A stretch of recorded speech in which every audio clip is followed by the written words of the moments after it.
बिबट्यावरून खडसे आणि चंद्रकांत पाटलांमध्ये आरोप प्रत्यारोप सुरू झालेत। बिबट्याला मारणं नियमबाह्य आहे असं खडसेंनी म्हटलंय।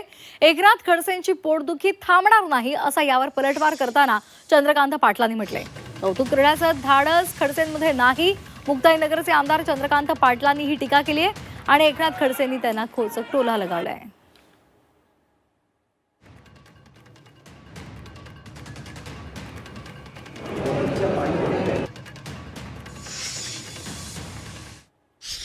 त्या बिबट्याला त्या ठिकाणी इंजेक्शन दिलेलं होतं आणि अशा स्थितीमध्ये आमदारांनी त्या ठिकाणी लाठीने मारहाण केली। एक प्रकारे तो बिबट्या जर या स्थितीमध्ये नसता आणि त्यांनी पकडलं असतं तर त्यांचं कौतुकच केलं असतं, परंतु अशा रीतीनं कारवाई करणं किंवा मारहाण करणं किंवा लाठीनं मारणं हा गुन्हा आहे।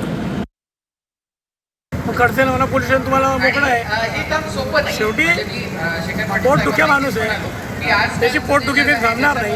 हे कोण काय बोललं यापेक्षा माझी लोकांप्रती माझी जी जबाबदारी ते मी पार पाडण्याचा प्रयत्न केला होता। त्यांनी माझ्या समोर एका माणसावर हल्ला केला म्हणून त्याच्यावर मी थोडंसं अंगावर देऊन त्याला दाबण्याचा प्रयत्न केला। सगळी मंडळीने या गोष्टीचं कौतुक करण्याची धाडस खडसेंमध्ये नाही, कारण खडसे हे माणूस नाही आहे, हा एक निद्रूप याचा विजयाचा माणूस आहे।